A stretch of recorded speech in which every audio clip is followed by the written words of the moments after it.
لله الحمد لله رب العالمين والصلاة والسلام على سيد الأنبياء والمرسلين أما بعد فأعوذ بالله من الشيطان الرجيم بسم الله الرحمن الرحيم إن الصلاة تنهى عن الفحشاء والمنكر صدق الله العظيم قال الله تبارك وتعالى في شان حبيبه مخبرا وآمرا إن الله وملائكته يصلون على النبي يا أيها الذين آمنوا صلوا عليه وسلموا تسليما اللهم صل على سيدنا مولانا محمد وعلى آله وصحبه أجمعين. تمام حمد و ثنا تعریف و توصیف اللہ تعالی جل مجدہ الکریم کی ذات بابرکات کے لیے جو خالق کائنات بھی ہے اور مالک شش جہات بھی ہے. اللہ جل وعلا کی حمد و ثنا کے بعد حضور نبی اکرم شفیع امم رسول محتشم اللہ کے پیارے امت کے سہارے رب کے محبوب دانائے غیور مال کے رقاب امم فخر ارض و عجم حضور ختم المرتبہ احمد مصطفیٰ جناب حضرت محمد مصطفیٰ صلی اللہ علیہ وسلم کے حضور ناز میں اپنی نیاز مندیوں کا خراج پیش کرنے کے بعد عالی مرتبہ عالی وقار معزز مکرم محترم حاضرین و سامعین السلام علیکم ورحمۃ اللہ وبرکاتہ. آج کی خوبصورت کے محفل پاک اصل سابق ماہانہ درس قرآن کے نام سے انعقاد پذیر ہے اور آج کی محفل جو ہے اس میں ہم خصوصی طور پہ دعائے مغفرت کریں گے اپنے محترم ثناخان مصطفیٰ اور بڑے ہی درد کے ساتھ اور بڑے ہی عشق کے ساتھ حضور کی بدعت سرائی کرنے والے محترم قاری محمد اللہ بھٹا سلطانی صاحب کے لیے بھی اللہ تعالیٰ ان کی مغفرت فرمائے، ان کی قبر کو روشن منور خوشگوار اور ٹھنڈا فرمائے. مختصر وقت کے لیے آپ کی توجہ کا طالب ہوں.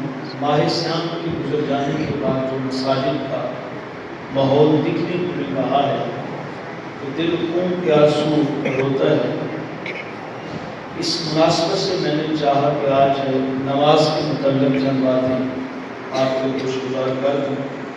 ویسے بھی نماز دین ہے، نماز ایمان ہے، نماز ملائکہ کی محبوب ہے اور جو نماز ہے یہ دنیا دین آخرت کی کامیابی کی ضمانت ہے.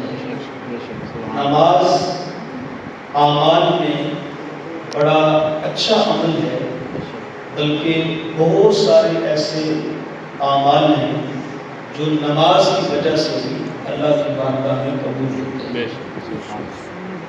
آج مساجد کی طرف ہماری توجہ جو ہے اس کے بنانے کے لیے، اس کو سنوارنے کے لیے، اس کو سجانے کے لیے، لیکن اصل جو مسجد کی زینت ہے وہ مسجد کا گنبد بنا دینا نہیں ہے. جو مسجد کی زینت ہے وہ رنگ و روغن کرنا نہیں ہے. اصل میں جو مسجد کی زینت ہے وہ اس کے اندر ٹائلیں لگا دینا، کلیم بچھوا دینا، اس کو روشن کرنا نہیں ہے. اصل جو مسجد کی زینت ہے وہ نماز ہے. نبی اکرم صلی اللہ علیہ وسلم نے فرمایا ایک زمانہ ایسا بھی آئے گا کہ جب لوگ مساجد کو سجیں گے. آج دیکھ لیں اگر ایک مسجد کا مینار 20 فٹ ہے تو ہمسائی میں لوگ کہتے ہیں کہ ہم اس کا اپنی مسجد کا مینار 30 فٹ کریں، اور ساتھ والے کہتے ہیں کہ ہم جب تک اپنی مسجد کا مینار 40 فٹ تک نہ پہنچا دیں تو پھر ہمارا کیا فائدہ. تو آج زیادہ تر جو ہمارا زور ہے، اگر کسی کا بیٹا بیرون ملک چلا جاتا ہے تو وہ وہاں سے پیسے بھیجتا ہے اور کہتا ہے کہ مسجد میں طلاق لگوا دو، مسجد میں کلیم بچھوا دو، مسجد میں اے سی لگوا دو. یہ بات ذہن میں رہے، یہ چیزیں بھی کرنے والی ہیں.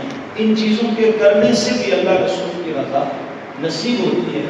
لیکن یاد رکھیے اگر آپ مسجد میں اے سی لگوا دیں، آپ مسجد میں قلیم بچھوا دیں، آپ ساری مسجد بنا دیں، لیکن خود آپ مسجد میں نہیں آتے ہیں تو کبھی بھی اللہ رسول آپ پہ راضی نہیں.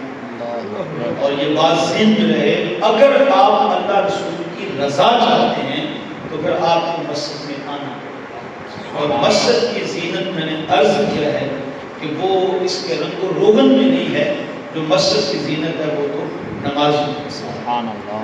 آپ ایک اچھی خوبصورت دلکش دل نشیں بلڈنگ بنا دیں، لیکن اس میں نماز پنجگانہ کا انتظام نہ ہو تو اس کو کوئی مسجد نہیں. اور آپ کسی پارک میں کسی خالی جگہ پہ ٹینٹ لگا دیں اور وہاں نماز پنجگانہ باجماعت کا انتظام اور اہتمام کر دیں تو سب لوگ اس کو کیا کہیں گے؟ مسجد کہیں گے.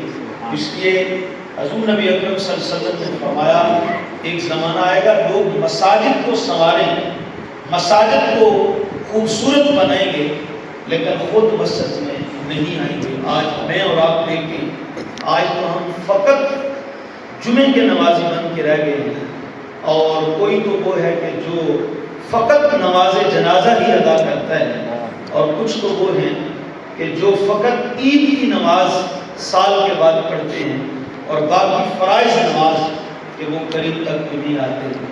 میں ایسے لوگوں کو جانتا ہوں کہ جو صرف 8 دن کے بعد جمعے کی نماز میں شریک ہوتے ہیں، اور میری نظر میں ایسے لوگ بھی ہیں کہ جو فقط نماز جنازہ جب کوئی فوتگی ہو جاتی ہے تو فقط وہ جنازے کی نماز ادا کرتے ہیں. اس کے علاوہ وہ نہ فجر پڑھتے ہیں، نہ ظہر پڑھتے ہیں، نہ عصر پڑھتے ہیں، نہ مغرب کو عشاء ادا کرتے ہیں. اور کچھ ایسے بھی نمازی ہیں کہ جو فقط سال کے بعد عید کی نماز کی ادائیگی کے لیے وہ اتنے شوق سے جاتے ہیں. میں توجہ کا طالب ہوں، ایمان سے بتاؤ، جب جمعے کی نماز کا وقت ہوتا ہے تو کیا وہ نمازی دوسرے شہر سے آتے ہیں، دوسرے محلوں سے آتے ہیں؟ نماز جمعہ کے وقت بھی جو نمازی ہوتے ہیں وہ کہاں سے آتے ہیں؟ محلے سے آتے ہیں. تو اس کا مطلب کیا ہے کہ جمعے کی نماز میں اگر آپ کا حال بھی فل ہو، آپ کا ذہن بھی فل ہو، اور فجر کی نماز میں ایک صف مکمل نہ ہو تو پھر سوچنے کی ضرورت ہے. آپ اگر کہیں کہ نہیں جی جمعے والے دن دوسرے شہروں سے لوگ آتے ہیں اور باقی نمازوں میں محلے والے ہوتے ہیں تو پھر تو بات سمجھ میں آتی ہے. لیکن جمعے کے وقت بھی لوگ اسی محلے کے آئیں تو پھر باقی جو فرائض نمازیں ہیں، پنجگانہ نماز ہے، اس کے لیے نہ آئیں تو پھر مجھے اور آپ کو سوچنا ہے. دیکھو عید کے موقع پر جب نماز ادا کرنے کا وقت آتا ہے تو وہ فرض نماز نہیں، وہ واجب ہے. اور اس نماز کے لیے کس قدر ہماری تیاری ہوتی ہے، کس قدر ہم شوق اور ذوق کے ساتھ آتے ہیں. ذرا سوچئے، جس رب نے وہ 2 رکعتیں آپ پر واجب کر رکھی ہیں، اس رب نے روزانہ کی بنیاد پر 5 نمازیں آپ کے اوپر فرض کر دی. میاں اگر وہ عید کی نماز اگر اس رب کی رضا کے لیے پڑھنے آئے ہیں تو پھر اسی عید کے دن کی جو فجر کی نماز ہے وہ بھی تو اس رب کی رضا کے لیے ادا کرنا ہے. اسی عید کے دن کی جو ظہر کی نماز ہے وہ بھی تو اس رب کی رضا کے لیے ادا کرو نا.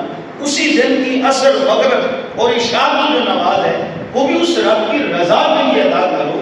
اس لیے کہ ہم اپنی خواہش کے بندے نہیں ہیں، ہم تو اللہ کے بندے. تو میاں یہ اسلام نہیں ہے، یہ دین نہیں ہے، یہ کوئی طریقہ نہیں ہے کہ جب آپ کا دل چاہے تو آپ آ جائیں.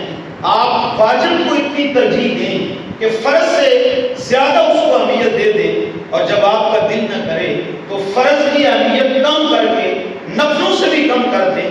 تو میاں آپ کی مرضی کا دین نہیں ہے، دین وہ ہے جو اللہ رسول کے حکم کا. اس لیے جس رب نے ہمیں عید کی نماز 2 رکعتیں واجب ہمارے لیے رکھی ہیں، اس رب نے 5 وقت کی نماز فرض ہمارے اوپر کی ہے. تو آئیے ہم اپنے آپ کو نمازی بنا لیں. اور ظاہر بات ہے جب اللہ کے حضور بندہ جھک جاتا ہے تو پھر اللہ تبارک و تعالیٰ کسی اور کے سامنے اس کو جھکنے نہیں دیتا. اقبال کہتا ہے ایک سجدہ جسے تو گرا سمجھتا ہے، دیکھو ہمارے لیے کتنا مشکل کام ہوتا ہے نماز کے لیے حاضر ہونا، سجدہ ادا کرنا، لیکن میرا رب کہتا ہے اگر تو میرے حضور جھک جائے گا نا تو میں کبھی کسی اور کے سامنے تجھے جھکنے سے۔ سبحان اللہ۔ اسی کا تخیل اقبال نے اپنے اشعار میں بیان کیا، ایک سجدہ جسے تو گراں سمجھتا ہے، ہزار سجدے سے دیتا ہے آدمی کو نجات۔ وہ کہتا ہے اگر میرے حضور آ کے جھکے گا پھر کسی اور کے سامنے جھکنے کی ضرورت تجھے پیش نہیں آئے گی۔ اور ظاہر بات ہے یہ نماز ہی وہ عمل ہے جس میں انسان اپنی عاجزی کی انتہا کر دیتا ہے۔ اب دیکھو سب سے اشرف الاعضاء جو ہیں وہ سر کا حصہ ہے، انسان کا سارا وجود ہی اشرف ہے، اس لیے کہ وَلَقَدْ كَرَّمْنَا بَنِي آدم، اللہ تعالیٰ نے جو تکریم کا تاج ہے، جو عزت اور عظمتوں کا تاج ہے، وہ اپنی ساری مخلوقات میں سے اگر کسی کے سر پہ سجایا ہے تو وہ ابن آدم ہے، وہ حضرت انسان ہے۔ انسان کو اللہ نے شرف دیا ہے، اس کو مقام دیا ہے، افضل المخلوقات کا درجہ اس کو دیا ہے، لیکن سارا وجود ہی اہم ہے، سارا وجود ہی افضل اور اعلیٰ ہے۔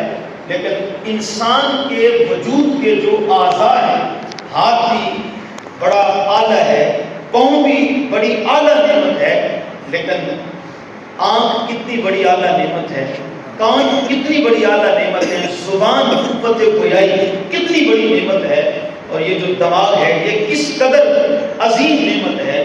تو یہ جتنے بھی اعضاء تھے افضل اور اعلیٰ اعضاء وہ سر کا حصہ ہے، اور بندہ جب نماز پڑھتا ہے، قیام کرتا ہے، رکوع کرتا ہے، اور جب سجدے میں جاتا ہے تو یہ سارے اعضاء جو سر کا حصہ ہیں ان سمیت کے سر وہ رب کی دہلیز میں جھکا دیتا ہے، اور پھر وہ پکارتا کیا ہے، سبحان ربی الاعلیٰ، میرے مولا تیرا بندہ اقرار کرتا ہے کہ مجھ جیسا عاجز کوئی نہیں ہے، مجھ جیسا حقیر کوئی نہیں ہے، اور میرے مولا تیرے جیسا بلند والا ہے۔ سبحان اللہ۔ اور یہ بات ذہن میں رکھیں، اس کی بارگاہ میں سب کچھ ہے، اللہ کی بارگاہ میں سب کچھ ہے، اگر وہاں نہیں ہے تو عجز نہیں ہے، وہاں انکساری نہیں ہے۔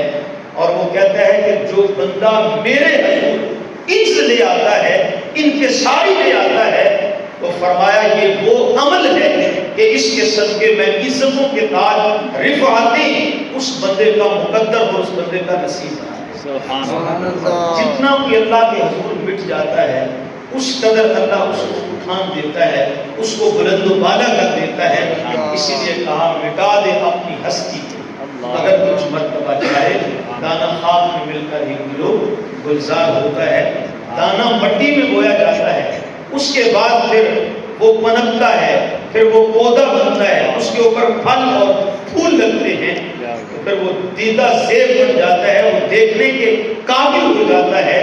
لیکن وہ ہمیں ایک ایک درخت اور ایک ایک پودا ہمیں یہ میسج دے رہا ہے کہ اگر مجھے بھی یہ وقار، یہ عظمت، یہ حسن ملا ہے تو اس کا سبب یہ ہے کہ مجھے بھی چند روز زمین کے اندر رہنا پڑا ہے۔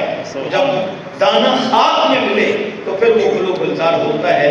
تو ہم بھی اگر عاجزی کریں گے، انکساری کریں گے، تو پھر جس قدر اللہ کے حضور عاجزی کریں گے تو اللہ تبارک تعالیٰ اس قدر ہمیں عزت اور مقام عطا فرمائے۔ حضور نے فرمایا من تواضع للہ فقد رفعہ اللہ، جو اللہ کے لیے تواضع کرتا ہے، انکساری اور عاجزی کرتا ہے، تو اللہ تبارک و تعالیٰ اس کو اٹھان دیتا ہے، اللہ اس کو بلند اور اس کو اونچا کر دیتا ہے۔ یاد رکھیے گا انسان خود کہے میں نے اونچا ہونا ہے تو وہ کبھی بھی اونچا نہیں ہو سکتا۔ اگر اونچا ہونا چاہتے ہو تو ایک ہی حل ہے، اللہ کے حضور تواضع لے کر آنا تمہارا کام ہے، پھر اونچا کر کے دکھانا یہ تمہارے رب کا بات ہے۔ سبحان اللہ۔ اور یہاں تو تکبر، غرور، یہ تو چیزیں پسند ہی نہیں کی جاتی۔ شیطان 6 کروڑ سجدے اس نے کیے اللہ کے حضور، اور پھر 18,000 سال تک اس نے طواف کیا تھا بیت المعمور کا، لیکن جب اس نے کہا انا خیر منہ، اس کے اندر جب انا آئی تھی تو پھر رب نے یہ نہیں دیکھا 18,000 سال کے طواف ہے اس کے پاس، اور رب نے یہ نہیں دیکھا کہ 6 کروڑ سجدے اس نے کر رکھے ہیں۔ جب بندے کے اندر انا آتی ہے، میں آتی ہے، غرور آتا ہے تو پھر وہ کتنا بھی بڑا ظالم اور عابد کیوں نہ ہو، اللہ فرماتا فخرج منہا فإنک رجیم، دفع ہو جا، تو مردود ہو چکا ہے۔ یہ بات ذہن میں رہے، شیطان کو بھی اگر راندہ درگاہ ہوا ہو اور اللہ کی رحمتوں سے دور کیا گیا، اس کا سبب یہ تھا کہ اس نے عبادت تو کر رکھی تھی لیکن اس کے اندر عاجزی نہیں تھی اور اس کے اندر جو ہے وہ انکساری نہیں تھی۔ میں توجہ کا طالب ہوں، ایک بزرگ ہے تو انہوں نے جب یہ قرآن کے دامن میں یہ واقعہ پڑھا کہ شیطان اتنا بڑا ظالم تھا، اتنا بڑا عابد، اور اس کو یہ میں جو تھی، یہ انا جو تھی، یہ لے ڈوبی، تو انہوں نے عہد کر لیا کہ میں یہ لفظ میں کا جو ہے اپنی زبان پہ کبھی نہ ہوں۔ جب یہ انہوں نے عہد کر لیا، لوگوں کو پتہ چلا کہ کچھ نوجوان جو گستاخ تھے انہوں نے ٹھان لی، انہوں نے کہا کہ یہ کیا ڈھونگ رچا رکھا ہے۔ ان بزرگوں نے کہتے ہیں کہ میں کا لفظ میں کبھی بولوں گی نہیں، تو ہم کوشش کرتے ہیں کہ ان کی زبان پر ان کا وہ ریکارڈ کرواتے ہیں اور ان کی زبان پر یہ لفظ جاری کرواتے ہیں۔ اور انہوں نے ترکیب یہ بنائی کہ ان کے پاس جا کے یہ سوال پوچھیں گے کہ شیطان کو شیطان کس چیز نے بنایا، تو ظاہر بات ہے اس کے جواب میں انہیں کہنا پڑے گا کہ میں نے شیطان کو شیطان بنایا اور شیطان کو اللہ کی رحمتوں سے دور کیا، وہ اس میں نے کیا تھا، انا نے کیا تھا۔ تو انہوں نے اس ترتیب کے ساتھ سوال بنا کے وہ آئے۔ اللہ اکبر، کو مسجد میں نماز کا وقت قریب تھا، تو جب وہ آئے نوجوان بابا جی کو پنسانا چاہا، کہا جی ہم ایک سوال پوچھنا چاہتے ہیں۔ کہا جی پوچھئے۔ کہا جی پوچھنا یہ ہے کہ شیطان کو شیطان کس چیز نے بنایا تھا؟ اب سوچ یہ تھی کہ بابا جی کہیں گے میں نے بنایا تھا، انا نے بنایا تھا، تو کہیں گے کہ آپ تو کہتے ہیں کہ میرے لفظ منہ پہ میں نہیں آتی، تو یہ تو اب آپ نے میں کا لفظ بول دیا ہے۔ اللہ اکبر، دیکھو اپنے آپ کو مارنے کے لیے لوگوں نے کس قدر انتظام کیا۔ آج ہم اپنی میں کو نہیں مارتے، اپنے غرور، اپنے تکبر اور اپنی انا کی خاطر ہم کتنے رشتے ٹھکرا دیتے ہیں، ہم کتنے خاص رشتوں کو توڑ دیتے ہیں، کتنا ہم اپنا نقصان کرتے ہیں، لیکن اپنی میں کو نہیں مارتے ہیں۔ تو ان بزرگوں نے یہ عہد کیا ہوا تھا کہ میں کا لفظ بولوں گی نہیں، اس لیے کہ یہ وہ لفظ ہے جس کو شیطان نے اتنی عبادت کی لیکن اس کے باوجود اس کی ساری عبادت رد کر دی گئی۔ اب وہ نوجوان آئے، انہوں نے کہا جی بتائیے شیطان کو شیطان کس چیز نے بنایا تھا؟ تو یاد رکھیے یہ جو درویش ہوتے ہیں یہ دلوں کے جاسوس ہوتے ہیں، اللہ والے جو ہوتے ہیں یہ دلوں کے جاسوس ہوتے ہیں۔ تو آپ سمجھ گئے کہ یہ مجھے آزمائش میں ڈالنا چاہتے ہیں، تو آپ نے فرمایا بیٹا بیٹھ جاؤ، ابھی نماز پڑھ لیں، اس کے بعد اس سوال پہ بات کرتے ہیں۔ تو جب نماز مکمل ہوئی، نماز کا سلام پھیرا، تو فوراً رخ پیچھے کیا اور مخاطب ہوئے، کہا کسی نے سوال کیا تھا شیطان کو شیطان کس چیز نے بنایا ہے، بھلا وہ کس نے سوال کیا تھا؟ تو وہ سائل کھڑا ہو کر اس نے کہا میں نے کیا تھا۔ مسکرا کے فرمانے لگے اسی لفظ میں شیطان۔ یہ بات ذہن میں رہے، جب تک انسان کے اندر تکبر ہوتا ہے، غرور ہوتا ہے، تو یہ ایسی جو ہے منحوس چیز ہے کہ یہ انسان کے سجدوں کو بھی لے ڈوبتی ہے اور انسان کی جو ریاضت اور عبادت ہے اس کو جو ہے وہ مٹا دیتی ہے۔ اس لیے اللہ کے حضور جو عاجزی کرنے والا ہوتا ہے وہ اللہ کو بڑا محبوب ہوتا ہے۔ بلکہ ایک موصل کا بادشاہ گزرا ہے جس کا نام تھا جمال الدین موصلی۔ اس نے حضور نبی اکرم صلی اللہ علیہ وسلم کے روضہ پاک کی جب حاضری تھی تو اس کے دل میں خیال آیا، لوگوں کو جب دیکھتا کہ لوگ حضور کے مواجہ شریف کے سامنے حاضر ہوتے اور ادب کے ساتھ سلام عقیدت پیش کرتے، تو اس نے لاکھوں روپیہ اس زمانے میں خرچ کر کے نبی رحمت صلی اللہ علیہ وسلم کی بارگاہ میں جو سلام کرنے والے جب نکلتے تو اس نے وہاں جہاں ان کے قدم لگتے اس نے کہا میرے مرنے کے بعد یہ جو اس جگہ پہ مجھے دفنایا جائے اور میری قبر اس جگہ پہ بنائی جائے، اس لیے کہ میری طلب اور میری چاہت یہ ہے کہ میرے آقا کی حضور جو درود پڑھ کے سلام کر کے گزرے تو اس کے قدم جو ہے وہ میرے اوپر سے ہو گئے. سبحان اللہ. اب وہ زمانے کا بادشاہ ہے لیکن اس کے باوجود اس کی عز کا عالم یہ ہے, انتصاری کا عالم یہ ہے, اس نے کہا کہ میں لاکھوں روپیہ دے کے یہ جگہ اس لیے خرید رہا ہوں کہ میرے مرنے کے بعد میری قبر یہاں بنائی جائے, مجھے یہاں دفنایا جائے, تاکہ لوگ جو حضور کی بارگاہ میں سلام کر کے گزریں تو ان کے قدم میرے اوپر سے لگ کے گزریں. توجہ کا طالب ہے. اب اس نے جب وہ جگہ خرید لی, اب اس نے ایک مکتوب لکھا, اللہ اکبر, اور اس نے اس پتھر کے اوپر مکتوب لکھ کر اس کو ایک صندوق میں بند کر دیا, اور صندوق میں بند کرنے کے بعد اس نے اپنے اہل و عیال کو یہ وصیت کی کہ میں جب انتقال کر جاؤں مجھے اس جگہ پہ دفنا دیا جائے, اور پھر یہ جو پتھر کا ٹکڑا ہے یہ میری قبر کے اوپر لگا دیا جائے. اب حضرات گرامی توجہ کا تعلیم ہو, اب جب اس بادشاہ کا انتقال ہوتا ہے اور انتقال کے بعد اس کی وصیت یاد آئی کہ اس نے وصیت کی کہ صندوق میں ایک پتھر کا ٹکڑا ہے, اس کے اوپر ایک مکتوب لکھا ہے, اور یہ پتھر میری قبر کے سہانے میں رکھ دینا. بادشاہ کا انتقال ہوا, لوگوں نے صندوق کھولا اور سوچ رہے تھے کہ شاید یہ قبر کے اوپر کتبہ لگانے کے لیے اس نے اس پتھر کے اوپر کچھ لکھا رکھا ہے, تو شاید بڑے بڑے القابات لکھے ہوں گے. اس پتھر کے اوپر بادشاہوں کا بادشاہ لکھا ہوگا, ذل سبحانی لکھا ہوگا, بہت بڑا تاجور لکھا ہوگا, بڑے بڑے اچھے القابات لکھے ہوں گے. لیکن توجہ کا طالب ہوں, جب اس بادشاہ کے انتقال کے بعد اس کی وصیت پر عمل کرتے ہوئے اس صندوق کو کھولا گیا, اللہ اکبر, تو لوگ حیران رہ گئے. اس صندوق کے اندر جو پتھر کا ٹکڑا تھا اس کے اوپر لکھا ہوا تھا وَقَلْبُهُمْ بَاسِطٌ ذِرَاعَيْهِ بِالْوَسِيطِ. یہ قرآن کے وہ کلمات ہیں جو اللہ تعالیٰ نے اصحاب کہف کے کتے کی بیٹھنے کی نشست کو بیان کرنے کے لیے استعمال کیے ہیں.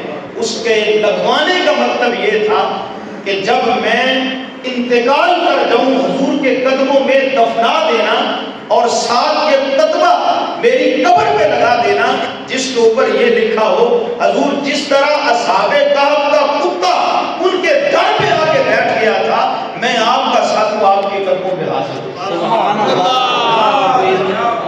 ذات گرامی قدر, یہ وہ لوگ تھے جنہوں نے زمانے میں عزت پائی ہے, جنہوں نے زمانے میں مقام پایا ہے. اس لیے کہا مٹا دے اپنی ہستی کو, اگر کچھ مرتبہ چاہے دانا خاک میں مل کر ہی گلزار ہوتا ہے. تو یہ نماز وہ عمل ہے جس میں انتہا درجے کی عاجزی اور انکساری پائی جاتی ہے. اور میں کہا کرتا ہوں یار, اگر ہم سجدے کے نور کو چھپا لیں اور سجدے کا صحیح مفہوم ہم سمجھ جائیں, اور جس کو سجدے کا نور نصیب ہو جائے اور حقیقت میں سجدے کا شعور آ جائے, تو یار میں نہیں سمجھتا کہ وہ سجدہ کرنے والا جب اللہ کے حضور سجدہ کرے تو سجدے سے سر اٹھا کر کبھی بھی وہ متکبر نہیں ہو سکتا, تکبر نہیں کر سکتا. اس لیے کہ سجدہ تو اظہار کی اس چیز کا ہے, میرے مولا میرے سے عاجز کوئی نہیں ہے اور میرے سے بڑھ کر انکساری والا کوئی نہیں ہے, میرے سے بڑھ کر ذلیل کوئی نہیں ہے. اور دیکھ میں نے اپنے سارے اعضاء کو تیرے حضور جھکا دیا اور نعرہ لگا رہا ہوں سبحان ربی الاعلیٰ, میرے جیسا ذلیل کوئی نہیں ہے پر تیرے جیسا بڑا سبحان, تیرے جیسا اعلیٰ کوئی نہیں ہے, تو عظیم ہے, تو اعلیٰ ہے, تو سب سے بڑا ہے. تو یہ بات ذہن میں رہے, انسان جس قدر اللہ کے حضور عاجزی لے کر آئے گا اس کو اتنا ہی مقام دیا جائے گا. تو نماز وہ عمل ہے, نماز وہ عبادت ہے. اب قیام کریں تو پھر بھی عاجزی کا ظہور ہے. دیکھو آپ نے کسی کے سامنے جا کے کوئی بات کرنی ہو اور ادب کے ساتھ بات کرنی ہو تو سائل کیا ہوتا ہے, یوں جا کے آپ ہاتھ باندھیں. ماں باپ کے ساتھ سامنے جو فرما بردار اولاد ہوتی ہے وہ ہاتھ باندھ کے سر جھکا کے آنکھیں نیچی کر کے بات کرتے ہیں. مؤدب جو شاگرد ہوتا ہے اپنے استاد کے سامنے ہاتھ باندھ کر وہ عرض کرتا ہے, جو ایک مرید ہوتا ہے وہ اپنے شیخ کے سامنے ہاتھ باندھ کر ادب کر کے یہ اسٹائل ہوتا ہے ادب کرنے کا. تو آپ جب قیام کرتے ہیں ہاتھ باندھتے ہیں اللہ کے حضور تو یہ بھی کیا ہے انکساری ہے, یہ بھی عجز ہے. اور اسی طرح آپ جب رکوع کرتے ہیں تو یہ بھی انکساری عجز کی علامت ہے. اور آپ جب سجدہ کرتے ہیں تو یہ بھی عجز اور انکساری کی علامت ہے. تو اس لیے نماز میں اللہ کا قرب سب سے زیادہ اس لیے ملتا ہے کہ باقی عبادات میں اتنی عجز اور انکساری نہیں پائی جاتی جتنی عجز اور انکساری جو ہے وہ نماز میں حضرت گرامی قدر. نماز پڑھنے والا شخص جو ہے وہ اللہ کی رحمتوں کے حصار میں آ جاتا ہے. اور نماز پڑھنے کا جو عادی ہو جاتا ہے یقین جانیں اب وہ مشکل وقت اس پہ آئے گی. تو جو نماز پڑھنے والا ہوتا ہے نمازی کے مشکل وقت بھی آ جائے, پہلی بات تو یہ ہے کہ نماز سے کئی مشکلیں ٹل جائیں. اور اگر مشکل وقت آ بھی جائے تو پھر نماز مشکل وقت میں اس بندے کی رہبری فرماتی ہے, اس بندے کی رہنمائی فرماتی ہے. اور مشکل وقت میں اس کو دائیں بائیں نہیں ہونے دیتی, اس سے وہی کام کرواتی ہے جس سے رب کی رضا نصیب ہوتی ہے, اس کے پیارے رسول کی رضا نصیب. سبحان اللہ. ایک نبی اکرم صلی اللہ علیہ وسلم کے صحابہ کی جماعت کسی جنگی محاذ میں گئی تو وہاں انہوں نے جنگ کی. تو جب فاتح بن گئے جنگ میں اللہ نے ان کو فتح عطا کی. اب فتح حاصل کر کے وہ واپس پلٹ رہے تھے تو ان کے پیچھے کوئی جاسوس لگ گئے کافر. انہوں نے کہا کہ یہ جنگ تو انہوں نے جیت لی ہے لیکن ان کا تعاقب کریں اور ان کے پیچھے چلیں, جب کوئی موقع ملے تو ان کو ہم نقصان پہنچا دیں. وہ کہتے ہیں ان میں ایک عیسائیوں کا بہت بڑا پادری بھی شامل ہو گیا کہ ہم مسلمان اور مسلمانوں کی اس جماعت کو جب موقع ملے تو نقصان پہنچا سکے. ان کے پیچھے پیچھے اور یہ مسلمانوں کی جماعت آگے آگے ہے. نماز کا وقت ہوا چاہا تو نبی اکرم صلی اللہ علیہ وسلم کے غلاموں کی یہ جو جماعت تھی انہوں نے آذان پڑھی, وضو بنایا. آذان کے بعد جب نماز پڑھنے لگے با جماعت نماز ہو رہی ہے اور انہوں نے یہ موقع غنیمت سمجھا اور انہوں نے جو ہے وہ نشانہ باندھ کر انہوں نے تیر مارا. جو امام صاحب تھے پیش تھے جو سب سے اول تھے سب سے آگے کھڑے تھے ان کے سینے میں آ کے لگا اور وہ جان شہادت نوش فرما کے زمین پہ وہ گرے. لیکن اس کے باوجود نماز انہوں نے توڑی نہیں. پیچھے سے ایک نمازیوں میں سے ایک بندہ پاؤں سرکاتا ہوا آگے آتا ہے. انہوں نے جب دیکھا کہ اور امام آیا ہے انہوں نے پھر نشانہ باندھ کے جو ہے وہ تیر مارا تو اب اس کے سینے پہ بھی لگا, وہ بھی جام شہادت نوش کر گیا. اب تیسرا بندہ پھر پیچھے سے آگے آیا تاکہ نماز کو مکمل کر سکیں. توجہ کا طالب کو ذرا غور کرنا. اب پھر وہ نشانہ باندھ رہا ہے, جو ان کے ساتھ پادری تھا اس نے کہا چھوڑ دو اب ان کو کچھ نہیں. کیا ہوا, جنگ تو باقی ہے اور ہمارے پاس موقع ہے, ہم ان کو ختم کر کے دم لیں گے. جنگ میں تو ہم ان کا مقابلہ نہیں کر سکے لیکن یہاں ہمیں موقع مل گیا ہے پورا بدلہ لینے کا. اس نے کہا کبھی بھی تم اس قوم کو ہرا نہیں سکتے. ذرا ان جملوں پہ غور کرنا اور دل کے کانوں سے یہ جملے سماعت کرنا. تو پادری نے کہا کبھی بھی ان کو ہرا نہیں سکتے. انہوں نے کہا کیا وجہ ہے؟ کہا وجہ تمہارے سامنے ہے کہ جب ان کے دو بھائیوں کی لاشیں بھی ان کو سجدوں سے دور نہیں کر سکی تو میرا ایمان کہتا ہے کہ تم جتنی بھی کوشش کر لو غلامی کا پٹا ان کے گلے سے کبھی بھی دور کا نکال نہیں سکتے. جن کے دو بھائیوں کی لاشیں انہیں سجدوں سے دور نہ کر پائیں تو پھر وہ کچھ بھی ہو جائے ہم جتنے بار ظلم کر لیں تو کبھی بھی وہ سجدوں سے دور نہ ہو سکتے ہیں اور نہ اپنے کریم آقا کی غلامی سے وہ دور ہو سکتے ہیں. تو ایسی قوم کو ہرانا یہ ہمارے بس کی بات نہیں ہے کہ جن کے سامنے بھائیوں کی لاشیں پڑی ہیں لیکن اس کے باوجود وہ نماز کو جو ہے وہ مکمل کر رہے ہیں. توجہ کا طالب یار وہ کتنے پکے نمازی تھے, کافروں کی تلواریں بھی ان کی نمازیں نہ چھڑا سکی. تو آج ہمارے یار ہماری نمازیں چھڑا دے, آج ہماری بیٹھک ہماری نمازیں چھڑا دے, آج ہمارا ٹی وی ہماری نمازیں چھڑا دے تو پھر ہمیں سوچنے کی ضرورت ہے اور پورا جو ہے وہ سوچنے کی ضرورت ہے تو نماز یہ اہم عبادت ہے۔ ایمان سے میں آپ کو عرض کر رہا ہوں اور یقین سے عرض کر رہا ہوں، انسان جب اللہ کے حضور آ کے کھڑا ہو جاتا ہے تو گویا وہ اللہ کے رحمتوں کے حساب ہے، ہر چیز سے اللہ اس کو بچا لیتا ہے، اس کو محفوظ فرما دیتا ہے۔ ایک اور صحابی کی داستان میں آپ کے سامنے رکھنا چاہوں گا۔ حضور کے غلام تھے صحابی، انہوں نے ایک جنگ میں بہت سارے کافروں کو واسط جہنم کیا، بالآخر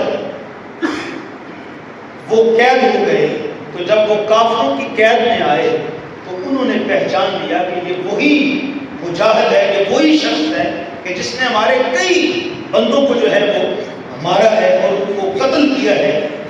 اللہ اکبر۔ انہوں نے کہا اس کو ہم چھوڑیں گے۔ جب ان کو اس کو قید کیا اور ایک کمرے میں بند کر دیا، اب سوچنے لگے کہ اپنے پیاروں کا بدلہ اس سے کیسے لیا جائے۔ کسی نے کہا پکڑو تلوار، اس کو ایک سانس کی بھی مہلت نہ دو، ابھی اس کا سر قلم کر دیتے ہیں۔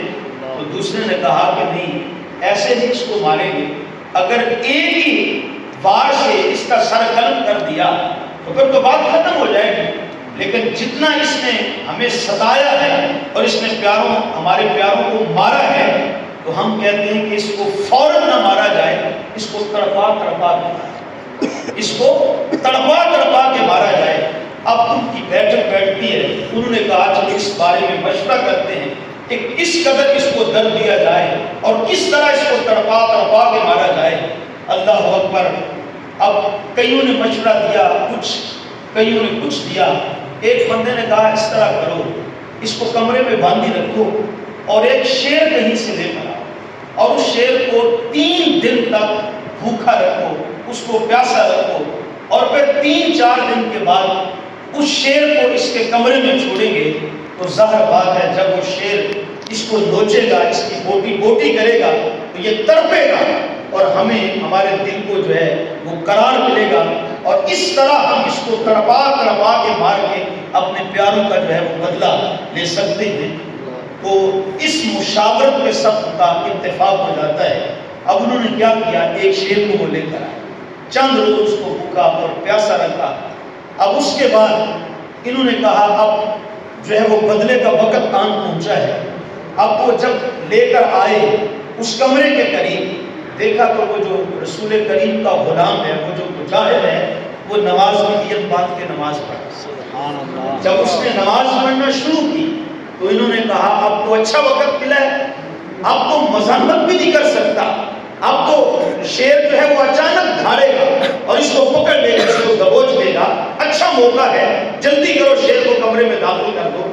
توجہ کا طالب ہوں، جب انہوں نے کمرے کا دروازہ کھولا اور شیر کو کمرے میں داخل کر کے دروازہ مقفل کر دیا، دروازہ بند کر دیا، اب وہ اس انتظار میں کھڑے دیکھ رہے ہیں کہ کب اس کی چیخیں باہر آتی ہیں، کب شیر اس کو دبوچتا ہے اور اس کو چیختا اور پھاڑتا ہے۔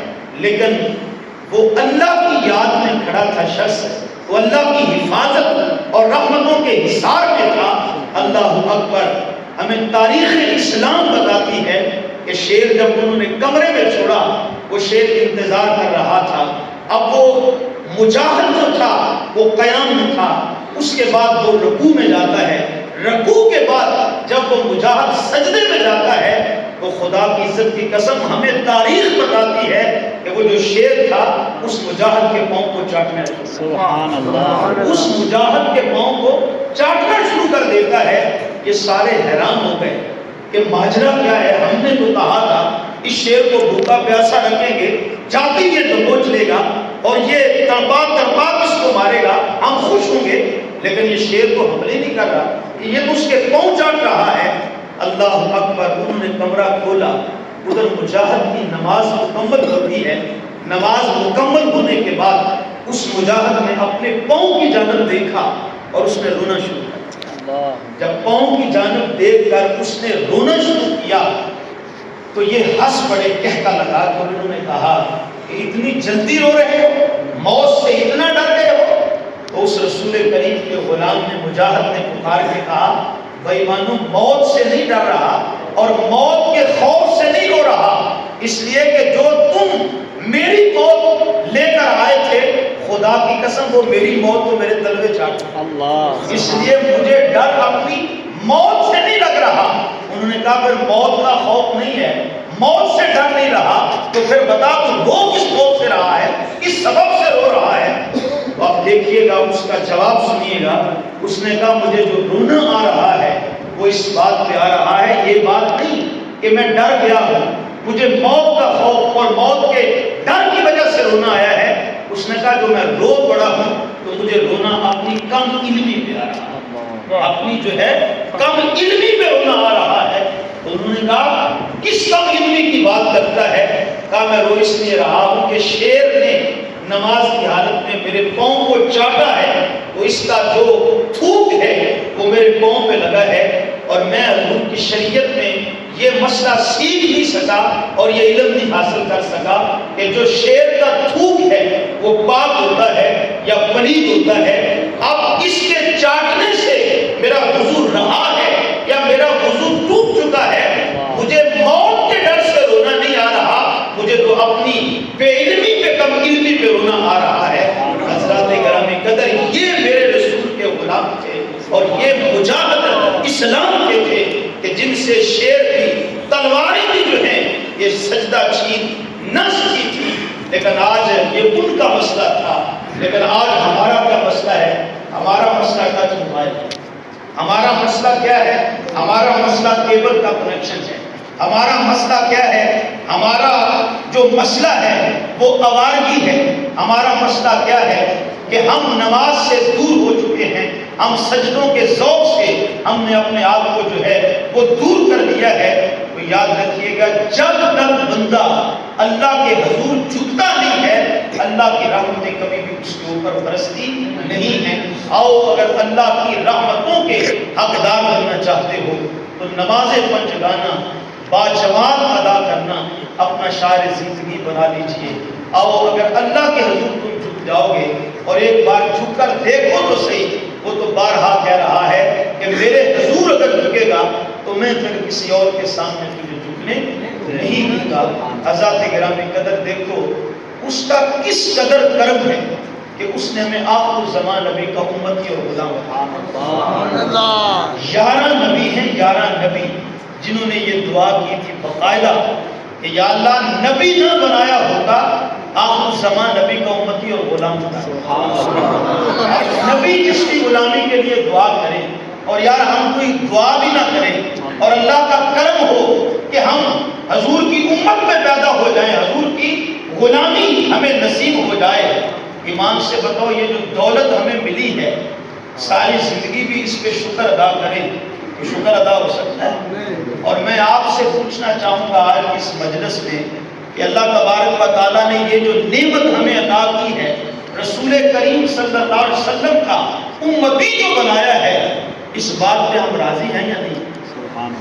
آپ خوش ہو یا نہیں؟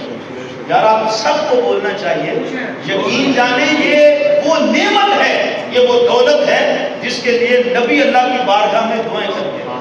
تو بھائی جب ہمیں ان کی غلامی ملی ہے اور ہم ان کی امت میں آئے ہیں تو اس بات پہ ہم راضی ہیں, اس بات پہ ہم خوش ہیں کہ وہ ہمارے نبی ہیں.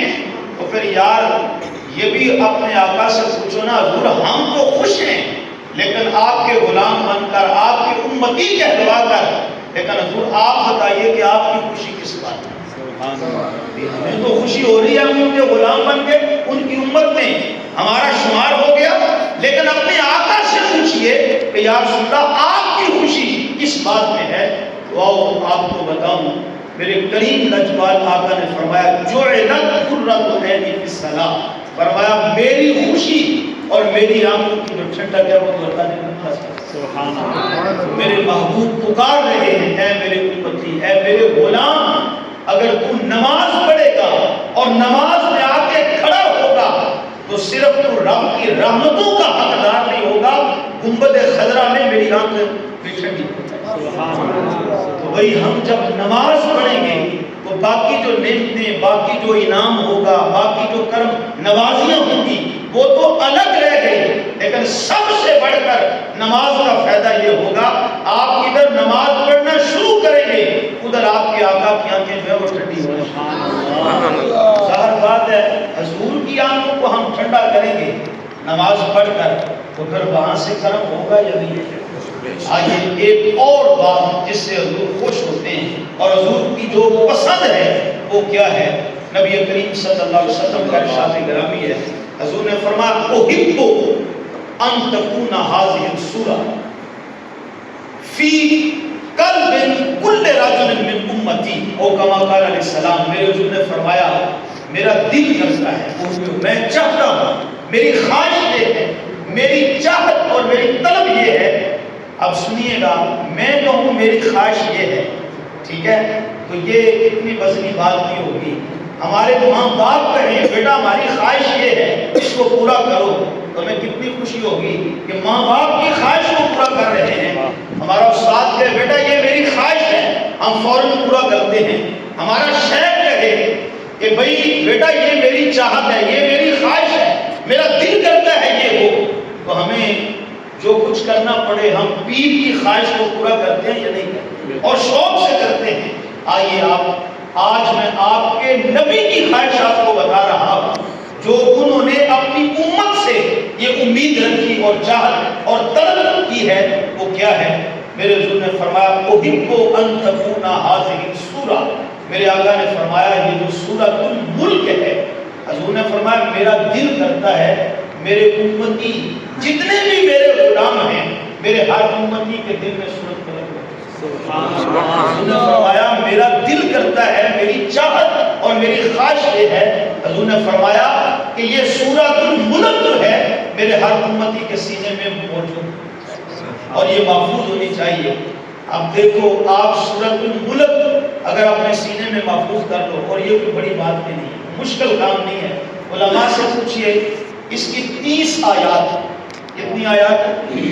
30 آیات ہیں، اور یہ قرآن مجید کا اعجاز ہے، اعزاز ہے کہ یہ اگر کوئی بوڑھا شخص بھی پڑھے نا، جس کو یہ بھی نہ یاد رہتا ہو کہ گھر سے سبزی آلو مٹر لینے جا رہا تھا، دکان پہ جا کے وہ گوبھی لے آئے، وہ آ کے بتایا کہ مجھے تو یاد ہی نہیں رہا میں کیا لینے آیا تھا، لیکن یارو یہ قرآن کا اعجاز ہے، اگر 80 سال کا بوڑھا بھی اس قرآن کی صورت کو یاد کرنا چاہے تو قرآن اس کے دل میں بھی آسانی سے گھر کرتا ہے، سبحان اللہ، بلکہ اپنے تو اپنے رہے، یہ تو بیگانوں کے دلوں میں بھی اتر جاتا ہے۔ علامہ فضل خیر آبادی کا ایک ہندو کے ساتھ مناظرہ طے ہو گیا، تو کہتے ہیں جب مناظرہ طے ہوا تو ہندو نے قرآن مجید کے 15 پارے یاد کر، اور جس دن مناظرے کا وقت تھا، ٹائم، جگہ مقرر تھی، جب وہ آمنا سامنا ہوا اس ہندو مناظر کا علامہ فضل خیر آبادی کے ساتھ، تو بات شروع ہونے لگی۔ اس نے کہا کہ سب سے پہلے آپ یہ بتائیں کہ میری کتاب کے آپ کو کتنے صفحات زبانی یاد ہیں؟ علامہ صاحب نے فرمایا مجھے تو تیری کتاب کا ایک صفحہ کیا، ایک اس کی سطر بھی یاد نہیں ہے زبانی۔ اس نے کہا پھر میں مناظرہ جیت گیا ہوں۔ کہا وہ کیسے؟ کہا میری کتاب کا آپ کو ایک صفحہ، ایک سطر بھی یاد نہیں ہے، اور آپ کے قرآن کے مجھے 15 پارے زبانی یاد ہے۔ علامہ فضل خیر آبادی مسکرا پڑے۔ آپ نے فرمایا یہ تیری جیت نہیں ہے، یہ میری جیت، تیری جیت نہیں ہے، یہ بھی کیا ہے؟ میری جیت ہے۔ کہا وہ کیسے؟ کہا تیری کتاب اتنی گندی ہے کہ میں نے بار بار اس کو پڑھنا چاہا، بار بار اس کو یاد کرنا چاہا، اس کا بار بار مطالعہ کرتا رہا، لیکن مجھے اس کی ایک آدھی سطر بھی زبانی یاد نہ ہو سکی۔ یہ میرے قرآن کا کمال ہے، اگر دشمن بھی پڑھے تو اس کے سینے میں بھی گھر کرتا ہے۔ سبحان اللہ۔ تو حضور کی پسند کیا ہے؟ ایک تو میرے محبوب کی پسند ہے کہ میرا امتی جو ہے وہ نماز پڑھے، اس لیے کہ نماز پڑھنے سے میرے حضور کی آنکھوں کو ٹھنڈک لگتی ہے، اور دوسری حضور کی خواہش کیا ہے اور حضور کی پسند کیا ہے؟ میرے حضور نے فرمایا میرا دل کرتا ہے میرے ہر امتی کے دل میں سورۃ الملک جو ہے یہ موجود ہو۔ تو میں عرض کرنا چاہ رہا تھا کہ سورۃ الملک کی 30 آیات ہیں، اور مہینے کے دن کتنے ہوتے ہیں؟ بولیے 30 دن ہوتے ہیں۔ تو میرا خیال ہے صبح سے لے کے شام تک آپ ایک آیت کو بار بار پڑھتے رہیں تو شام تک وہ آیت سینے میں اترے گی یا نہیں؟ تو ایک مہینہ، صرف ایک مہینہ لگے گا یہ میں آپ کے لیے کہہ رہا ہوں، حافظوں کے لیے تو ایک مہینہ کیا ہے، ایک گھنٹہ بھی نہیں بلکہ 5 منٹ میں وہ 10-15 منٹ میں یاد کر سکتے ہیں. لیکن میں آپ کو جاننا چاہتا ہوں کہ اگر آپ زیادہ ٹائم نہ بھی دے سکیں اور کہیں کہ ہمیں یاد بھی ہو سکتی، تو میں آپ کو طریقہ، ایک آسان طریقہ بتانے جا رہا ہوں. آپ روزانہ کی بنیاد پہ ایک آیت صبح سے لے کے شام تک پڑھیں، وہ یاد ہو جائے گی. تو 30 دن ہر دن ایک آیت پڑھیں تو ایک مہینے کے بعد آپ سورۃ الملک کے حافظ ہیں. اور یاد رکھیں یہ وہ سورت ہے جو اس کے پڑھنے کا عادی ہوتا ہے. میرے حضور نے فرمایا اللہ اس کی قبر کو جنت کا باغ بنا، سبحان اللہ، اور قبر کے عذاب سے یہ سورت بچاتی ہے، اور قبر کی روشنی کا یہ سورت سبب بنتی ہے.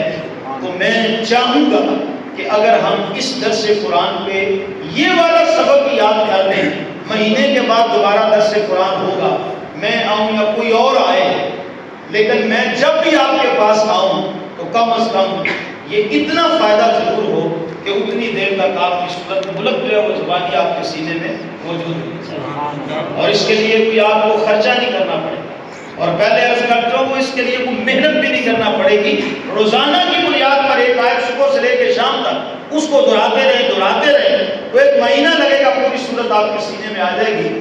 یہ تو مکمل سورت ہے اور اس کی بڑی فضیلتیں ہیں. میں آپ کو صرف قرآن مجید کی ایک آیا کے بارے میں بھی سناتا ہوں. میرے کریم آقا نے فرمایا قرآن مجید کی ایک آیا بھی جس کے سینے میں محفوظ ہوگی، فرمایا قیامت کے دن اس کو جہنم کی آگ میں جلایا جائے. ایک آیت بھی جس کے سینے میں محفوظ ہوگی قرآن مجید کی، وہ جہنم میں نہیں جلے گا. تو جس کے سینے میں پوری سورت ملک ہو وہ کیسے جہنم کی آگ میں جل سکتا ہے؟ وہ آئیے نماز پنجگانہ واجبات اپنا شعار زندگی بنا لیجئے، اور اس کے ساتھ ساتھ قرآن مجید پڑھنا یہ اپنی عادت بنا لیجئے. آج ہم قرآن سے دور ہو گئے اور قرآن کو ہم نے اپنے سے دور کر دیا. آئیے قرآن کو اپنی زندگی کا حصہ بنائیے، اپنی زندگی کے معاملات میں قرآن کے بتائے ہوئے احکام جو ہیں ان کو شامل کیجیے. حضرت امام احمد بن حنبل رحمۃ اللہ علیہ فرماتے ہیں میں نے ایک دن اللہ کی بارگاہ میں عرض کیا، مولا میں تیرا قرب چاہتا ہوں، اس کے لیے کیا کرنا ہوگا؟ تو آواز آئی، کہتے ہیں آواز آئی احمد قرآن پڑھا کر، جس قدر تو قرآن پڑھتا جائے گا تو اپنے رب کے قریب ہوتا جائے گا. یہ وہ حبل ممدودہ ہے، اللہ کی لٹکتی ہوئی آسمانوں سے رسی ہے. میرے حضرت فرماتے ہیں اللہ اکبر، یہ وہ لٹکتی ہوئی رسی ہے، حبل ممدودہ ہے. فرمایا جس کا ایک سرا تمہارے ہاتھ میں ہے اور اس کا دوسرا سرا تمہارے رب کے ہاتھ. سبحان اللہ. اس لیے آئیے اس کتاب رحمت کو بھی اپنی زندگی میں شامل کیجئے. صرف ماہ سیام کے نمازی نہ بنیے بلکہ پورے سال کے نمازی بنیے. یہ کیا عجیب ہمارا رویہ ہے. وہ کسی نے لکھا ہوا تھا کہ مسلمان بھی کتنا عجیب ہے، ایک چاند دے کر مسجد آباد کرتا ہے اور دوسرا چاند دے کر مسجد کو ویران کرتا ہے. تو میاں ہم اپنی خواہش کے بندے نہیں ہیں. ہم نے وہ نہیں کرنا جو ہمارا دل کرے، لیکن ہم نے وہ کرنا ہے جو اللہ رسول کا ہمارے نام حکم ہے. تو جس رب نے ماہ سیام میں نماز پڑھنا فرض کی ہوئی تھی تو شوال کے اندر بھی فرضیت کا حکم اسی طرح کیا ہے باقی ہے. تو آئیے صرف موسمی مزاج کو نہ سمجھیے بلکہ ہر موسم جو ہے وہ حضور کے غلاموں کا ہوتا ہے. وہ موسم کوئی بھی ہو وہ حضور کی امت کا ہے، وہ زمانہ کوئی بھی ہو وہ سرکار کے غلاموں کا ہے. تو آئیے نماز پنجگانہ جس طرح ماہ سیام کے اندر ہمارا ذوق اور شوق بنا ہوا تھا، اسی ذوق کے ساتھ پورا سال نمازیں ادا کیجیے. ویسے بھی حضور سے پوچھا گیا حضور ایک بندہ نماز پڑھتا ہے تو کیا دلیل ہے اور ثبوت کیا ہے کہ اس کی نماز کو اللہ نے قبول کر لیا ہے؟ تو میرے حضور نے فرمایا اگر ایک نماز پڑھی ہے اور اس کے بعد دوسری نماز پڑھنے کا اس کو اللہ نے توفیق دے دی ہے تو سمجھ لو پہلے والی نماز کو اللہ نے قبول کر. اس لیے کہ پہلی والی اگر قبول نہ ہوتی تو دوبارہ کبھی بھی تم اپنے گھر میں وہ نہ پڑھو. یہ وہ بلاتا ہے تو ہم آتے ہیں. میرے حضرت فرماتے ہیں کسی کو کہیں نماز پڑھو وہ کہنے لگا میں نہیں پڑھتا، میرے پاس وقت ہی نہیں ہے۔ وہ کہا تو کیا ہوتا ہے وقت نکالنے والا، اور تیری اوقات کیا ہے؟ تو اس گھمنڈ میں ہے کہ میرے پاس وقت نہیں ہے، میں نماز نہیں پڑھتا۔ فرمایا تو کون ہوتا ہے نہ پڑھنے والا؟ اللہ کی بارگاہ میں توبہ کر، معافی مانگ، اس لیے کہ تجھ سے کوئی گناہ ہو گیا ہے کہ رب تجھے اپنے گھر میں آنے کی اجازت نہیں۔ یار ایک وزیر ہمیں بلائے تو ہم دوڑے چلے آئیں، اور رب بلائے تو کس کی مجال ہے بندہ دوڑانا چلا آئے؟ اگر کوئی نہیں آتا تو اس کا مطلب یہ نہیں کہ وہ نہیں آ رہا، اس کا مطلب یہ ہے کہ رب اس کو اپنے گھر میں بلا ہی نہیں رہا ہے۔ اور اگر کوئی آ رہا ہے تو یہ مت خیال کرے کہ اس کا اپنا کمال ہے، یہ اس کا فضل ہے، اس کا کرم ہے کہ اس نے ہمیں اپنے گھر میں بلا لیا۔ یہ توفیق بھی تیرے کرم کا صدقہ ہے۔ یہ پاؤں اٹھتے نہیں، اٹھائے جاتے ہیں، وہی آتے ہیں جو بلائے جاتے ہیں۔ ہمارے حضرت صاحب کے والد صاحب کو کسی نے کہا کہ حضرت نماز پڑھنا ہوتی ہے فجر کی، لیکن کیا کریں کہ جاگ ہی نہیں آتی، تو وہ ہنس پڑے۔ آپ فرمانے لگے میاں تو کہتا ہے نماز پڑھنی ہوتی ہے صبح جاگ نہیں آتی، میں تو کہتا ہوں اگر پڑھنی ہو تو نیند نہیں آتی، اگر پڑھنی ہو تو پھر کیا ہوتا ہے؟ نیند نہیں آتی۔ آپ کسی کو نا آج نماز پڑھیں، وہ کئی بہانے لگائے گا، نہیں جی بس آیا میں ابھی آیا۔ بالآخر جو عام سا بہانہ ہوتا ہے وہ کیا ہوتا ہے؟ جب وہ سمجھے کہ اب تو جان ہی نہیں چھوٹ رہی، اب یہ نہیں چھوڑے گا، بار بار کہہ رہا ہو چلے نماز پڑھنے، تو ہمارے پاس بریک بہانہ ہوتا ہے، کیا کریں گے؟ ہمارے کپڑے صاف نہیں۔ جی کسی کو کہیں نماز پڑھنے آئے، وہ کہتا ہے جی کپڑے صاف نہیں ہیں، کپڑے پلید ہیں۔ میرے حضرت فرماتے ہیں اصل بات یہ ہے کہ تیرا من پڑھنے کو نہیں کر رہا، ارادہ کر تو نماز پڑھنے کا، کپڑے تو چیز ہی کیا ہے، اللہ تیرے من کو بھی پاک کر دے گا۔ تو کپڑے تو کچھ بھی نہیں ہیں، اللہ تو تیرے اندر کو بھی پاک کر دے گا، لیکن تو عہد تو کر، تو ارادہ تو کر، پکا ارادہ کر کے میں نے نماز پڑھنی ہے، پھر وہ تیرے لیے رستے جو ہے وہ کھلتا چلا جائے گا۔ نماز کی فضیلت پہ بہت کچھ کہا جا سکتا ہے، اللہ اکبر، لیکن نماز تو نماز ہے، جو نماز کے مبادیات ہیں جی اس کے اوپر اللہ تبارک و تعالیٰ نے جو اجر اور ثواب رکھا ہے وہ سمجھ سے والا تر ہے۔ تو پھر جو نماز کی فضیلت ہے، جو نماز پہ جو ثواب ہے، وہ تو انسان کی عقل اس کا احاطہ کر ہی نہیں سکتی۔ یہ نماز اصل مقصود ہے، لیکن اس کے لیے آذان بھی چاہیے، لیکن آذان مقصود نہیں ہے۔ مقصود کیا ہے؟ آذان کے بعد نماز۔ اگر آپ آذان دیں نماز نہ پڑھیں تو مقصد آپ نے حاصل کیا آذان کا؟ تو آذان کس لیے ہے؟ آذان تو نماز پڑھنے کا ایک بہانہ ہے۔ تو میں آپ کو آذان کے بارے میں ایک واقعہ سنانا چاہوں گا، اس سے اندازہ لگائیے گا کہ پھر جو نماز کی جو مقصود ہے آذان کا بھی، پھر نماز کی عظمتوں کا اور فضیلت کا کیا۔ ہارون رشید کی بیوی زبیدہ، اس کا انتقال ہوا، تو انتقال کے بعد کسی اپنے عزیزہ کی خواب میں آئی تو اس نے سوال کر دیا، زبیدہ ہم سے بچھڑ کر جب تو قبر میں گئی، اللہ کے حضور پیش ہوئی، تو بتا تیرے رب نے تیرے ساتھ معاملہ کیا؟ اللہ اکبر۔ تو زبیدہ سے جب یہ سوال کیا تو ساتھ اس نے یہ حوالہ دیا کہ تیرے رب نے تو تجھے بخش دیا ہوگا، وہ جو نہر تو نے کھدوائی تھی، عراق کہاں اور مکہ کہاں، تو اتنا لمبی چوڑی نہر پہاڑوں میں کھدوا کے تو یہاں تک لے کر آئی۔ حاجیوں کو پانی نہیں ملتا تھا، پانی کے لیے وہ ترستے تھے، تو تو نے پانی کا انتظام کیا اور پوری نہر جو ہے وہاں سے کھدوا کے یہاں تک پہنچائی، تو کتنی بڑی نیکی ہے، تو اس نہر کے صدقے بخش گئی۔ تو جب یہ کہا تو زبیدہ نے جواب دیا نہیں، وہ نیکی ہے، لیکن وہ اتنی بڑی نیکی نہیں تھی کہ اس کے بدلے مجھے بخشا جاتا۔ اب ہمارے ہاں تو ایک نلکا لگا کے بھی کہا جاتا ہے کہ یہ اتنی بڑی نیکی ہے، بلکہ معذرت کے ساتھ عرض کرنا چاہوں گا، ہمارے ہاں تو ہمارا ہی پیسہ ہم پہ لگا کے کہتے ہیں کہ ہم نے احسان کیا ہے۔ اللہ اکبر۔ جب زبیدہ سے یہ کہا گیا اتنی بڑی تم نے نیکی کی ہے کہ نہر کھدوائی ہے، تو کہا یہ کون سی نیکی تھی، یہ اپنا کمال نہیں تھا، یہ تو لوگوں کا پیسہ تھا اور ان کے نفع کے لیے میں نے انہی پہ خرچ کر دیا، اس میں میرا کیا تھا۔ اللہ اکبر۔ آج یہ جتنے بھی سیاستدان ہیں یہ ہمارے ٹیکسوں کا پیسہ لے کر عیاشیاں بھی کرتے ہیں، لیکن اس کے باوجود اسی پیسے سے کچھ نکال کے ہمیں سڑکیں بنا کے دے کے کوئی پروجیکٹ بنا کے دے کے وہ ہمیں پہ احسان کرتے ہیں. ایمان سے بتاؤ آج تک کسی سیاستدان نے جیب سے کچھ لگایا؟ تو پھر ان کا کمال کیا؟ تو ہمارا ہی سب کچھ ہے، اور اگر ہمارا ہی ٹیکس ہمارے اوپر پورا لگا دے، اپنی یاشیاں ختم کر دے، تو اس ملک کے اندر کوئی غریب نہ رہے، اس ملک کے اندر کوئی بھوکا شام کو نہ سوئے، اس ملک کے اندر کوئی بغیر چھت کے زندگی نہ گزار رہا ہو. تو میں کہتا ہوں آج ان کی یاشیاں دیکھ لیں تو خیر زبیدہ نے کہا کہ میں نے کون سا کمال کیا نیکی کی کہ لوگوں کا پیسہ ان پہ لگا دے ان کے نفع کے لیے. خیر اس نے کہا اس عمل کا صدقہ اللہ نے میرے درجے تو بڑھائے ہیں، درجے تو بلند کیے ہیں، لیکن جو میری بخشش کی بات ہے تو وہ کوئی اور عمل ہے جس کے صدقے میں بخشش. اس نے کہا وہ کون سا عمل ہے؟ تو سنیے گا غور سے. زبیدہ نے کہا ایک دن میں اپنے گھر میں تھی تو میں واش روم جانے لگی تو ایک قدم واش روم کے اندر رکھ دیا، ایک قدم ابھی واش روم سے باہر ہے، اور ادھر مؤذن نے آذان شروع کر دی، اللہ اکبر اللہ اکبر. جب اس کی آذان کی آواز میرے کانوں میں پڑی تو زبیدہ کہتی ہے میرے دل میں خیال آیا اب واش روم میں جاتی ہوں تو نہ اذان کا جواب دے سکوں گی اور نہ حضور کی ذات پہ درود و سلام پڑھ سکوں گی.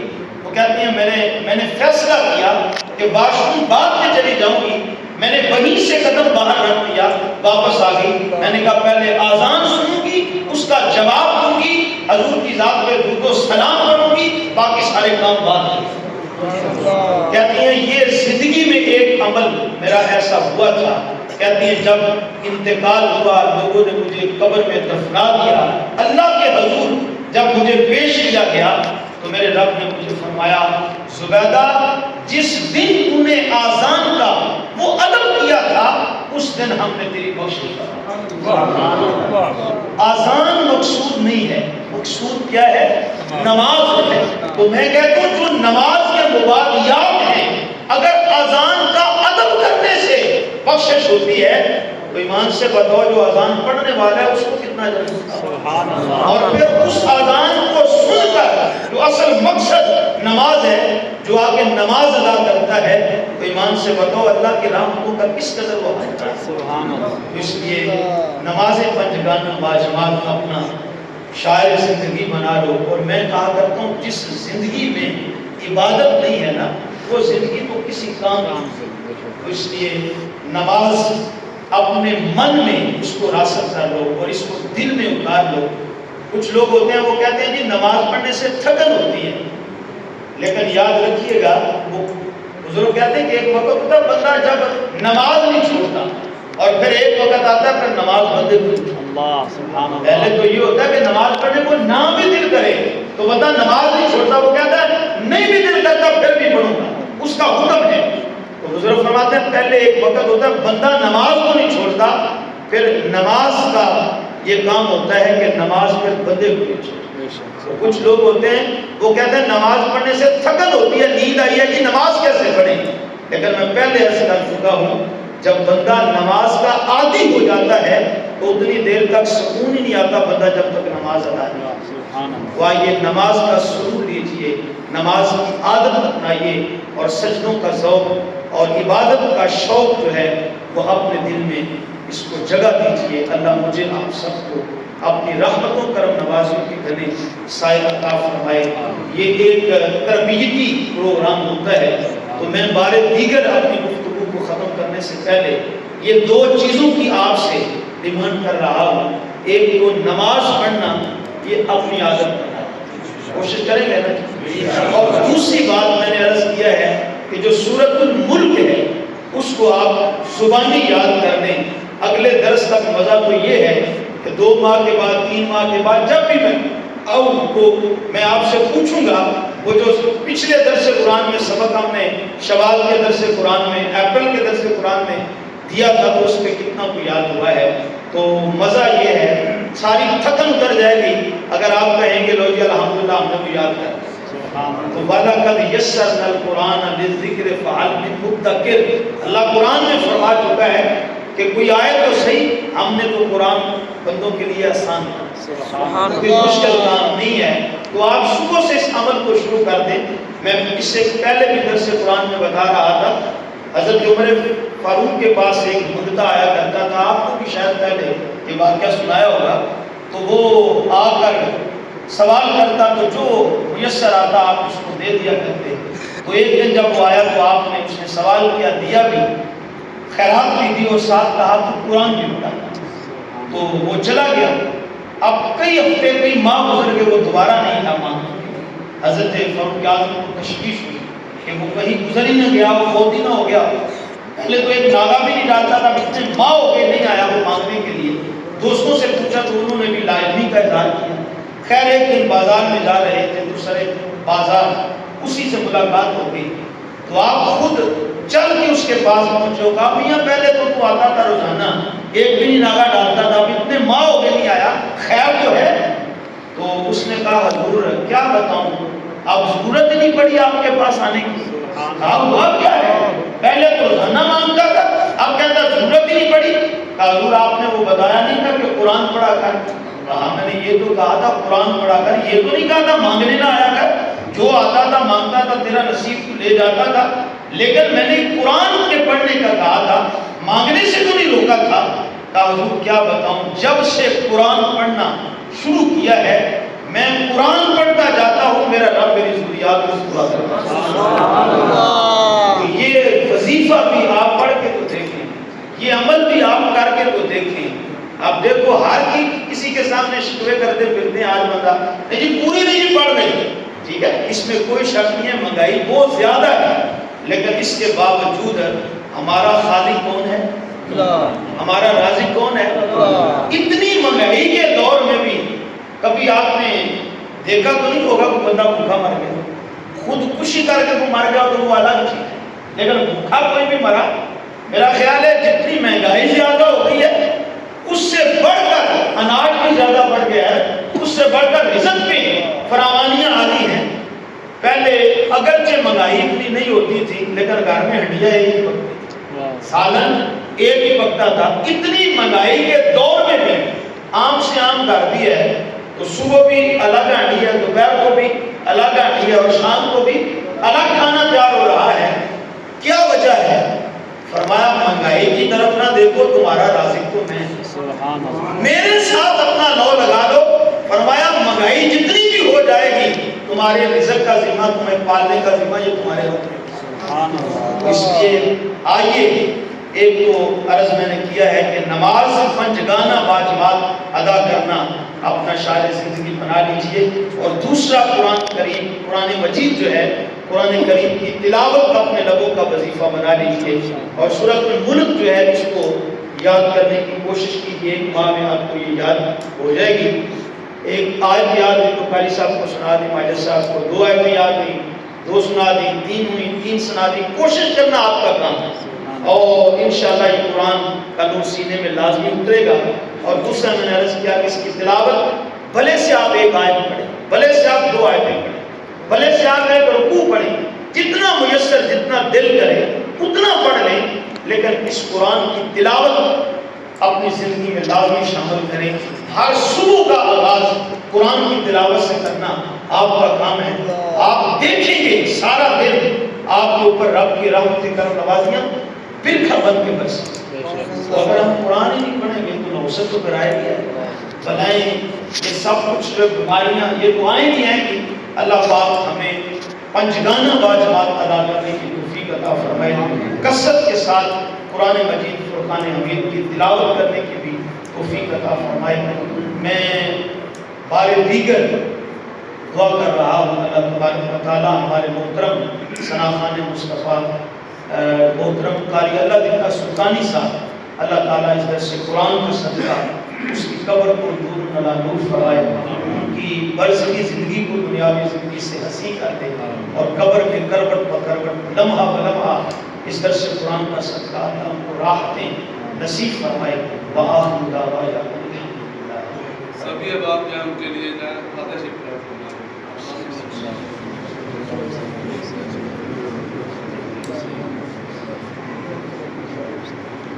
Thank you.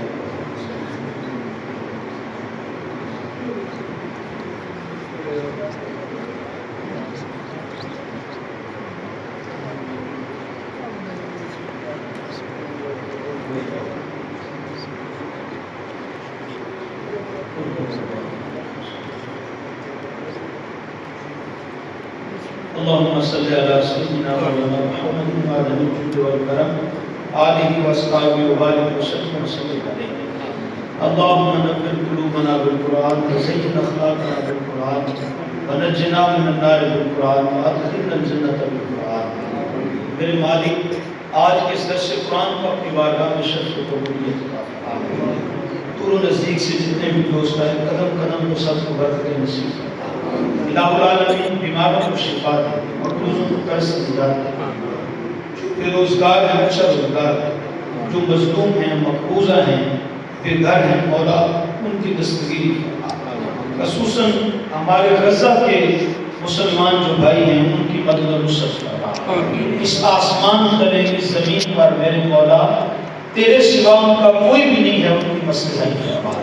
الہ العالمین اسرائیلی بربریت و ظلم سے ان کو جلد از جلد نجات عطا فرما. الہ العالمین مزید آزمائش و امتحانات کے وہ تحمل نہیں ہے، مولا ان کی دستگیری فرما. میرے مولا اپنے محبوب کا صدقہ ان کو سرخرو فرما. الہ العالمین جہاں کہیں بھی مسلمان پریشان حال ہیں مقبوضہ ہیں میرے مولا سب کو آزادی عطا فرما. الہ العالمین ہماری مغفرت فرما، ہمارے ماں باپ کی مغفرت فرما، ہمارے اساتذہ کی مغفرت فرما، ہمارے مشائخ کی مغفرت فرما، میرے آقا کی ساری امت کی مغفرت و بخشش فرما. الہ العالمین ہم نے جو ذکر اذکار کیا، جو سورۃ فاتحہ اخلاص پڑھی، جو درس قرآن ہوا، دوستوں نے جس قدر لنگر شریف کا انتظام کیا، سب کا ثواب نبی اکرم صلی اللہ علیہ وسلم کی بارگاہ میں بطور ہدیہ پیش کرتے ہیں قبول فرما. حضور کا صدقہ جمیل بھی آپ شریف کے روایت مقدسہ کو پیش کرتے ہیں قبول فرما. حضور کے والدین آپ کی جمیع ازواج آل پاک اولاد پاک جمیع صحابہ صحابیان علیہ رضوان کی روح کو شاد کرتے ہیں قبول فرما. اس امت کے تمام علماء اولیاء شہداء صلحاء تمام سلاسل کے جتنے بھی بزرگان دین ہیں خصوصاً محبوب سبحانی قطب ربانی شواہد مکانی الشیخ السید عبد القادر جیلانی الحسنی اور حسینی غوث اعظم کی بارگاہ میں پیش کرتے ہیں. الہ العالمین ان پاک لوگوں کا صدقہ خصوصاً آج بھی اس پوری محفل پاک کا ثواب جو سورۃ فاتحہ اخلاص پڑھی، جو بھی تبلیغ کی صورت میں واضح تلقین ہوا، حضور کی مدد سرائی کی گئی، لنگر شریف، سب کا ثواب محترم المقام قاری محمد اللہ سلطانی صاحب مرحوم مغفور کی روح کو شاد کرتے ہیں. یہ سب ثواب سلطانی صاحب کے نام اعمال میں مندرج فرما. اسلام پاک کا صدقہ ان کی قبر کو بھوکا نور فرما، ان کی قبر کو روشن اور منور فرما، ان کی قبر کو جنت کا باغیچہ بنا. الہ العالمین اپنے محبوب کا صدقہ ہم سب کے مال و جان عزت و آبرو کی حفاظت فرما. ہم سب کے دین میں عمر میں رزق میں برکت میں وسعت عطا فرما. لی خمسۃ فی بہا حر الوبال الحاکمہ المصطفیٰ والمرتضیٰ وابناہما والفاطمہ. مولا کثرت کے ساتھ اپنا ذکر اور کثرت کے ساتھ اپنے محبوب کی ذات میں درود و سلام پڑھنے کی توفیق عطا فرما. کثرت کے ساتھ قرآن کی تلاوت کرنے کی توفیق عطا فرما. نماز پنجگانہ باجماعت ادا کرنے کی توفیق عطا فرما. وَأُفَوِّضُ أَمْرِي إِلَى اللَّهِ إِنَّ اللَّهَ بَصِيرٌ بِالْعِبَادِ صلی اللہ تعالی علی حبیبہ محمد وآلہ وصحبہ اجمعین برحمتہ.